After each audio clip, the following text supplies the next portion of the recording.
Hello and welcome to SPMIS Academy. Today we'll analyze important newspaper articles of 6th January 2025.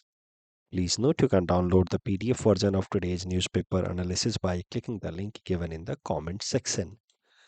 This is the list of the topics that we'll be covering from today's newspaper. The first article is about Indus Valley script. This topic is important from our syllabus GS Paper 1 Indian History point of view. देखिए Indus valley civilization के बारे में तो आपने Indian history classes में पढ़ा ही होगा। तो ये सिविलाइजेशन इंडस रिवर के अराउंड डेवलप हुई। इसका ओवरऑल टाइम पीरियड रहा 1300 टू 3300 बीसी, मतलब आप ऐसे कहिए 3300 टू 1300 बीसी। और जो इसका प्राइम फेज था वो लगभग 2200 से लेकर के 1800 बीसी तक के आसपास था। इसको हरप्पन सिविलाइजेशन भी कहते हैं because of the most one of the most important site excavated from Indus River Valley civilization was Harappa only. और ये जो इंडस वैली सिविलाइजेशन है it extends to north eastern region of Afghanistan, Pakistan and north west India. Indus valley civilization को civilization इसीलिए कहते हैं, one of the earliest known civilization so far is Indus valley civilization. उसको civilization इसीलिए कहते हैं because उस टाइम में भी कई सारे अलग अलग तरीके के इनोवेशंस किए जा चुके थे। For example standardization of weight and measurement system, steel carving के तरीके इंडस वैली सिविलाइजेशन के लोगों ने डेवलप किया था। साथ ही साथ metallurgy with copper, bronze, lead and teen, ये सब कुछ उन्होंने डेवलप किया था। बट प्रॉब्लम क्या है कि इंडस वैली सिविलाइजेशन के बारे में बहुत सारी चीज़ें जो और भी जानी जा सकती हैं, खासकर उनके पॉलिटिकल इंस्टीट्यूशंस के बारे में, उनका गवर्नेंस सिस्टम कैसा था, और भी चीज़ें जानी जा सकती हैं, बट अभी तक हम उनको समझ नहीं पाए हैं। और उसके पीछे सबसे बड़ा कारण है उनका स्क्रिप्ट, जिसको हम अभी तक डिसाइफर नहीं कर पाए। क्यों इंडस वैली सिविलाइजेशन डिक्लाइन हुआ? क्योंकि उसको लेकर के भी अलग अलग थ्योरीज हैं। कोई कहता है बाहर से आर्यंस लोगों ने इन्वेड किया, कोई कहता है रिवर ने अपना कोर्स ऑफ एक्शन चेंज कर लिया जिस कारण से तमाम सिटीज डिक्लाइन हो गए। कोई मतलब अलग अलग हिस्टोरियंस अलग अलग थ्योरीज देते हैं, but they are yet theory only. उसको लेकर के कुछ भी कंक्लूसिव तरीके से नहीं कहा जा सकता। Climate change is also sometimes suggested as a reason, probable reason behind decline of Indus Valley civilization, but what exact is the reason behind the decline, वो अभी तक एस्टैब्लिश नहीं किया जा सका है ऑन एम्पिरिकल या फैक्चुअल ग्राउंड। रीजन बीइंग कि जो इंडस वैली सिविलाइजेशन के लोगों का स्क्रिप्ट था उसको हम अभी तक डिसाइफर नहीं कर पाए, क्योंकि स्क्रिप्ट को हम पढ़ नहीं पाए, समझ नहीं पाए। तो इस कारण से फिर उनके बारे में हमें अभी तक बहुत कुछ चीज़ें नहीं पता है। इंडस वैली सिविलाइजेशन के लोगों का जो स्क्रिप्ट है, यानी कि उनका लिखने का जो तरीका है, उसको हम लोग कहते हैं पिक्टोग्राफिक स्क्रिप्ट, क्योंकि उसमें बहुत सारे पिक्चर्स का इस्तेमाल किया गया है। इस तरीके के आप देखोगे साइन सिंबल्स का इस्तेमाल किया गया है लिखने के लिए, but it is yet to be deciphered. अब इंडस वैली स्क्रिप्ट को हमें मिले हुए तो 100 साल से भी ज़्यादा हो गए, बट दे रिमेन अनडिसाइफर्ड सो फार। कई सारे एफर्ट्स डाले गए हिस्टोरियंस द्वारा, रिसर्चर्स, आर्कियोलॉजिस्ट द्वारा इंडस वैली सिविलाइजेशन के स्क्रिप्ट को पढ़ने की, but without any definitive success. Current news इसी से संबंधित है, बहुत इंपॉर्टेंट नहीं है बट इससे रिलेटेड है कि तमिलनाडु के अंदर चीफ मिनिस्टर के स्टालिन साहब ने $1 मिलियन का प्राइज रखा है उन सारे एक्सपर्ट्स के लिए जो इंडस वैली सिविलाइजेशन के स्क्रिप्ट को डिसाइफर करने में सक्सेसफुल होंगे। तो एक कोशिश है इंडस वैली सिविलाइजेशन के स्क्रिप्ट को डिसाइफर करके फिर इंडस वैली सिविलाइजेशन के बारे में ज़्यादा से ज़्यादा समझने की। इस टॉपिक डिस्कशन के बेसिस पे ये प्रीलिम्स प्रैक्टिस क्वेश्चन हमने आपको दे रखा है। मतलब यहाँ पे आपको थोड़ा अपने हिस्ट्री का नॉलेज भी इस्तेमाल करना होगा। बाकी यहाँ के डिस्कशन के बेसिस पे आप इस क्वेश्चन को अटेम्प्ट कीजिए and you can submit the answer in the comment section. Indus valley civilization के आ, उनके स्क्रिप्ट के ऊपर, जिनको हम अभी तक डिसाइफर नहीं कर पाए हैं, मैंने एक बेसिक सा प्रैक्टिस क्वेश्चन बना करके दिया है यहाँ पे मेंस के लिए। जैसा कि मैंने आपको पहले भी सजेस्ट किया कि जब तक नोटिफिकेशन नहीं आ जाता है तब तक रोज एक मेंस के आंसर आप लिखते रहें। 10 मार्क्स का ही 150 वर्ड्स का, तो अच्छा रहेगा मेंस की तैयारी के लिए। So please attempt this question and SPM students they can also submit the answer for checking purpose. Next topic is about digital personal data protection rules. This topic is important from our syllabus GS paper 2 governance point of view. देखिए 2017 में supreme court ने एक important judgement सुनाया था Puttaswamy judgement, उसके अंतर्गत supreme court ने कहा कि right to privacy is a fundamental right guaranteed under article 21, जो कहता है right to life with dignity. तो राइट टू प्राइवेसी जब एक फंडामेंटल राइट बन गया अंडर आर्टिकल 21, तो फिर इन सक्सेसिव जजमेंट्स फिर राइट टू प्राइवेसी के अलग अलग एरियाज को भी एक्सप्लोर किया गया।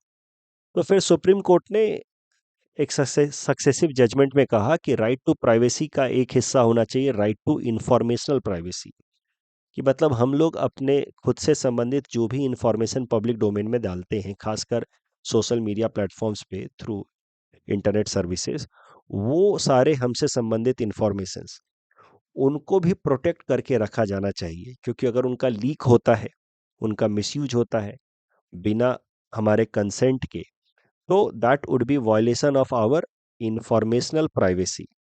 And since privacy is a fundamental right, so in that case it can be considered as violation of our one of the fundamental rights. ऐसा supreme court ने कहा। और फिर इसके बेसिस पे सुप्रीम कोर्ट ने सरकार को आदेश दिए कि आप ऐसे कानून बनाइए जिससे इंडिविजुअल्स की इंफॉर्मेशनल प्राइवेसी बची रहे। और फिर सुप्रीम कोर्ट के इसी गाइडेंस के हिसाब से सरकार ने कानून बनाया, पार्लियामेंट ने कानून बनाया, digital personal data protection act 2023। It's a comprehensive privacy and data protection law. Privacy maintain करने के लिए और लोगों के जो इंडिविजुअल्स के जो डेटा हैं, डिजिटल डेटा, उनको प्रोटेक्ट करने के लिए ये कानून लाया गया ताकि उनकी इंफॉर्मेशनल प्राइवेसी बची रहे। इस कानून के अंतर्गत हमसे संबंधित जो भी हमारे डेटा हैं उनको कैसे प्रोसेस किया जा सकता है, कहाँ स्टोर किया जा सकता है, उन सब से संबंधित कानून में बात की गई है। तो ये कानून जो है वो राइट्स एंड ड्यूटीज आइडेंटिफाई करता है of three entities: data principal, data fiduciary and data processor. एक बार जरा समझ लेते कि तीनों एंटिटीज हैं कौन। Data principal, data principal is the person whose information is being stored. So data personal, data principal is the individual whose data is being processed या स्टोर्ड। तो इस पर्टिकुलर इमेज में अगर आप देखें तो ये इंसान जिसके डेटा अलग अलग पब्लिक डोमेन में पड़े हैं सोशल मीडिया प्लेटफॉर्म पे, उस इंसान को कहा गया है इस कानूनी भाषा में, इस कानून के अंतर्गत, data principal. Data fiduciary will be the person या इंटिटी जो एक इंटरमीडियरी है between the data processor and the data principal. ये है डेटा प्रिंसिपल जिसके डेटा पब्लिक डोमेन में डाले जा रहे हैं। डेटा फ्यूडिशियरी इस केस में हो जाएगा Google, will be the data fiduciary, जिसकी मदद से किसी थर्ड पार्टी को डेटा शेयर हो रहा है। थर्ड पार्टी इसमें कौन हो सकता है? गूगल पे आपने अपना कोई इंफॉर्मेशन डाला कि I want shoes, sports shoes. अब गूगल ने वो इंफॉर्मेशन दे दिया नाइकी कंपनी को कि ये इंसान स्पोर्ट्स शूज खरीदना चाह रहा है, आप इसको अपने जूतों का ऐड दिखाएं कि देखिए नए स्टॉक में ये नए नए जूते आए हैं। तो इस केस में नाइकी हो जाएगा डेटा प्रोसेसर। इस कानून की मदद से तीनों एंटिटीज की, डेटा प्रिंसिपल की, डेटा फ्यूडिशियरी की और डेटा प्रोसेसर की, तीनों की राइट्स एंड ड्यूटीज डिफाइन की गई हैं। तो I hope it is clear. Data principal तो क्लियर है। Google collects information from its user and then send it to the third party. So in this case, Google will be the data fiduciary and that third party, जिसके example के तौर पे मैंने Nike का इस्तेमाल किया, Nike का नाम लिया, that would be called data processor. तो तीनों के अपने राइट्स एंड ड्यूटीज आइडेंटिफाई किए गए हैं, डिफाइन किए गए हैं। डेटा प्रिंसिपल की अगर बात की जाए तो डेटा प्रिंसिपल के अधिकार होंगे, राइट्स होंगे to obtain information about processing of data, कि उसके डेटा को किस किस तरीके से प्रोसेस किया जा सकता है, वो पहले ही उससे कंसेंट लेना होगा। Time to time this data principal will have opportunity to change the data और even erase the data, personal data put in the public domain. तो इस तरीके से एक और राइट सामने निकल करके आई, right to be forgotten. So even if you have put some information in public domain on some social media platform, yet you retain the right of erasing that data later on if you are not comfortable in allowing that data to remain there. So in this case, the data fiduciary is obliged to give you an option to change the data associated with you in future. So that is how the data principal, इस case में इस इंसान के पास अपने से संबंधित data का correction करना, इरेज करने का पावर रहेगा, अधिकार रहेगा। सो इसको आप कह सकते हैं right to be forgotten also. You have right to erase some data with respect to your identity in future. Data principals के कुछ ड्यूटीज भी हैं। Rights without duties are hollow. तो डेटा प्रिंसिपल के अपने कुछ ड्यूटीज भी हैं। फ्रीवुलस कंप्लेन नहीं डाल सकते आप। झूठा कंप्लेन कि मेरे डेटा वायलेट हुए, ऐसा आप नहीं डालेंगे, क्योंकि एक डेटा अथॉरिटी बनाई जाएगी जो इस चीज को इंश्योर कराएगी कि ये तीनों एंटिटीज अपनी अपनी ड्यूटीज को ईमानदारी से पूरा कर रहे हैं। तो डेटा प्रिंसिपल को अगर लगता है कि उसकी कोई भी राइट्स, कोई भी डेटा उसका ब्रीच किया गया है, लीक किया गया बिना उसके ऑथराइजेशन के, तो उस केस में वो कंप्लेन रजिस्टर कर सकता है डेटा अथॉरिटी के पास।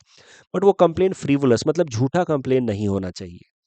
साथ ही साथ whenever you are putting some information with respect to you in public domain, you must not impersonate someone else. ये नहीं कि एक प्रोफाइल बनाया MS धोनी के नाम से और फिर उससे संबंधित कोई डेटा लीक हुआ तो आप कहोगे देखो देखो मेरा प्रोफाइल से डेटा लीक हो रहा है। That would be impersonation. In that case this rights will not be available to you. This act will not be available to protect you.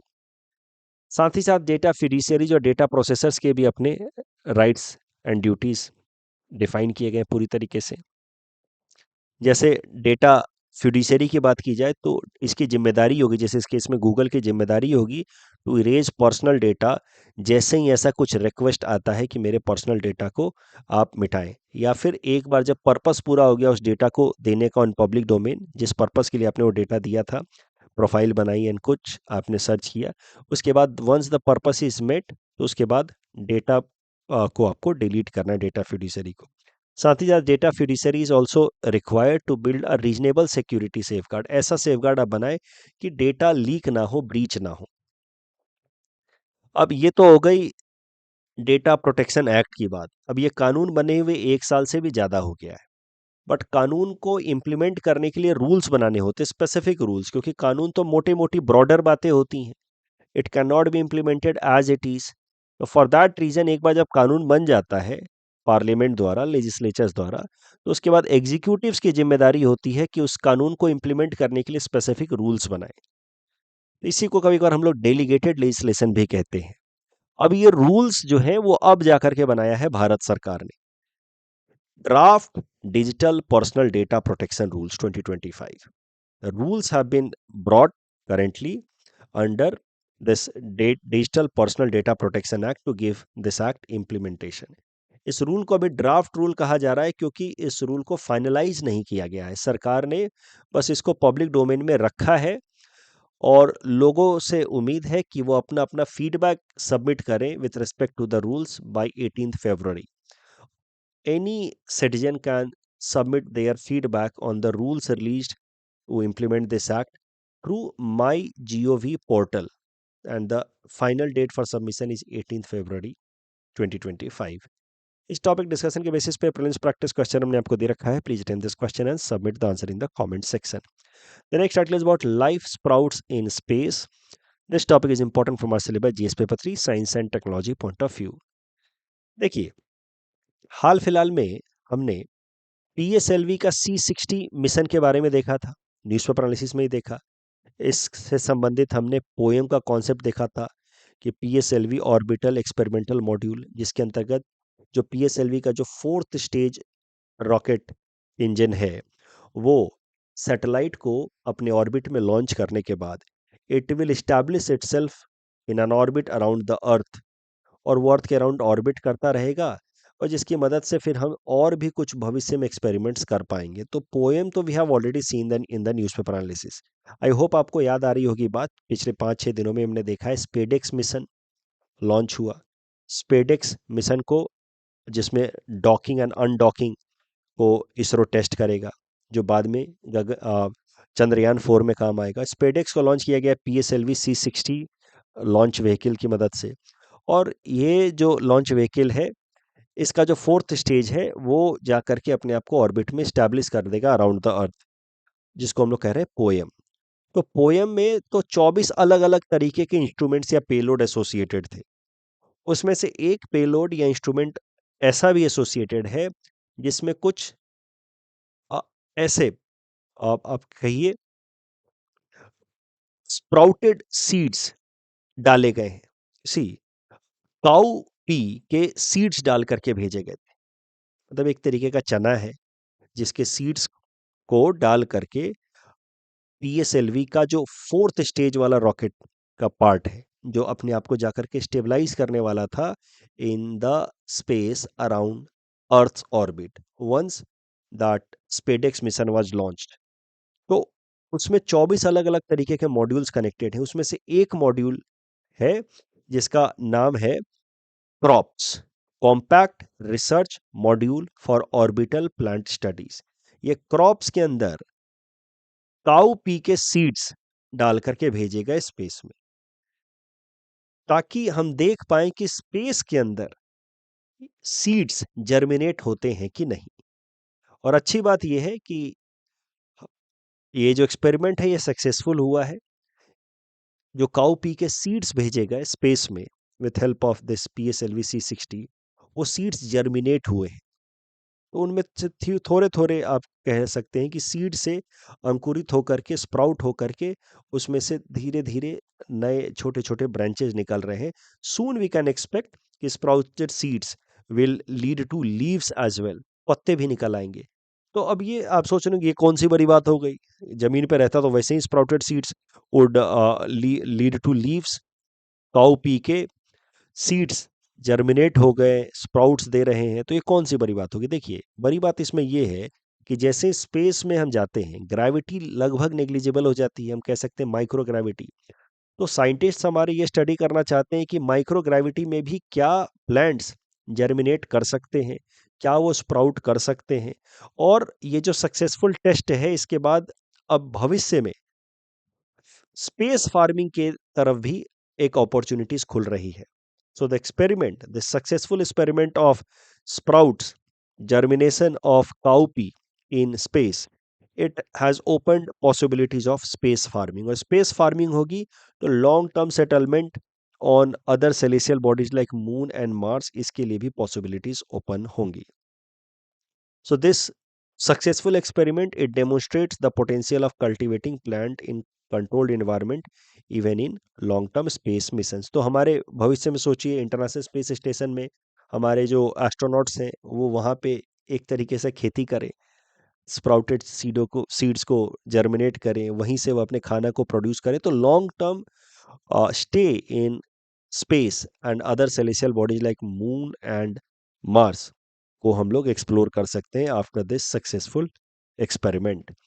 इस टॉपिक डिस्कशन के बेसिस पे प्रीलिम्स प्रैक्टिस क्वेश्चन हमने आपको दे रखा है। Attempt this question and submit the answer in the comment section. The next article is about national security act 1980।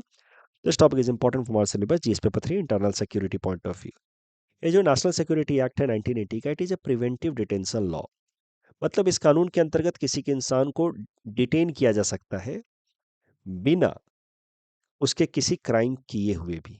आपको तो हमने पहले भी देखा है, पॉलिटी क्लास में भी आपने पढ़ा होगा कि जब भी किसी इंसान को डिटेन किया जाता है तो उसके पीछे या तो उसको पनिश करना रीजन होता है, उसको कहेंगे हम लोग प्यूनिटिव डिटेंशन। उसने क्राइम कर दिया, मर्डर कर दिया, अब उसको डिटेन किया जा रहा है, या उसके ऊपर मर्डर के केसेस चल रहे हैं, एलिगेशन है, तब उसको डिटेन किया जा रहा है, तो उसको कहा जाएगा प्यूनिटिव डिटेंशन।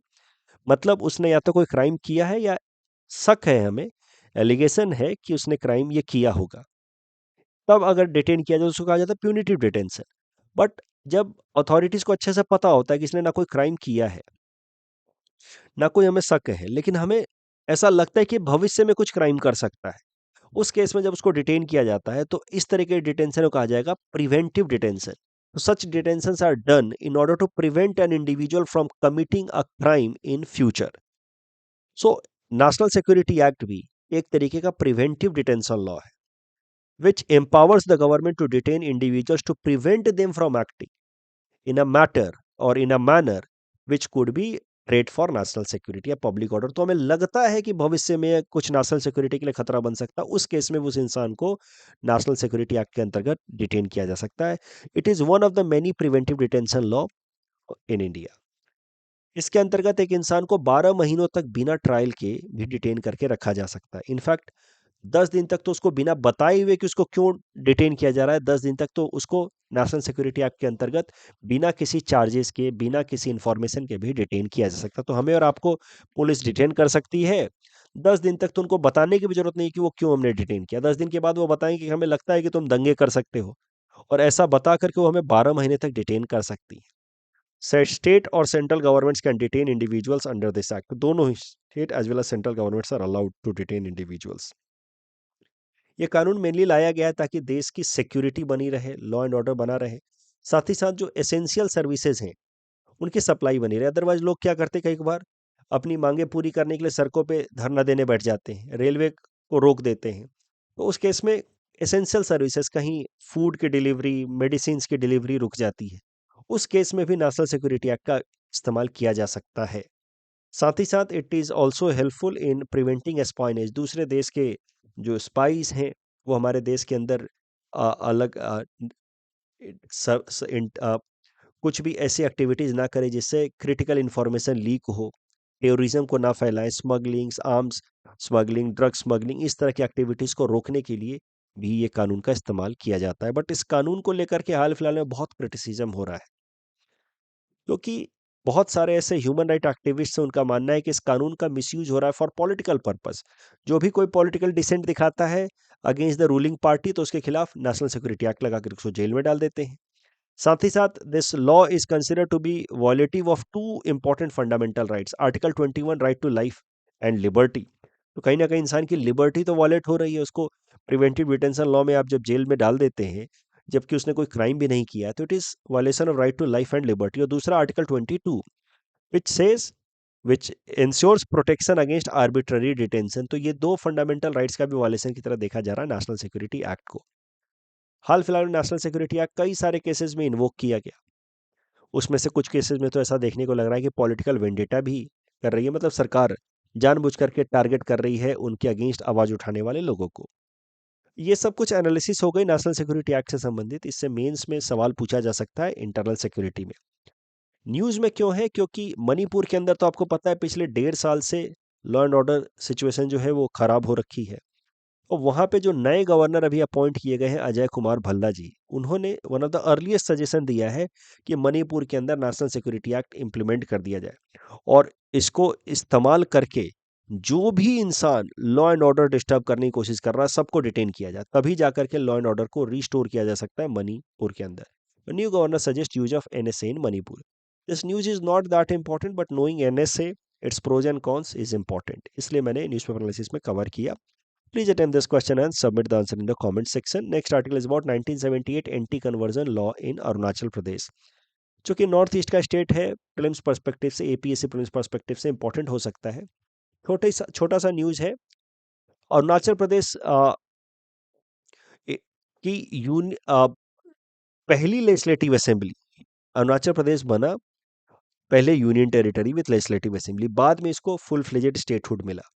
उसकी जो पहली लेजिस्लेटिव असेंबली थी उसने एक कानून बनाया था, Arunachal Pradesh freedom of religion act 1978, जिसके अंतर्गत कोई भी इंसान या इंस्टीट्यूशन या कम्युनिटी रिलीजियस कन्वर्जन कराने की कोशिश करती है लोगों की थ्रू फोर्स या इंड्यूसमेंट ऑफ अदर मीन्स, जैसे कि पैसा दे करके रिलीजियस कन्वर्जन कराने की कोशिश कर रहे हैं, या फ्रॉड करके लोगों को धोखा दे करके कन्विंस, मतलब मिसलीड करके अगर रिलीजियस कन्वर्जन कराने की कोशिश कर रहे हैं, तो उनके ऊपर 2 साल तक की उनको सजा हो सकती है और 10,000 तक का फाइन लगाया जा सकता है।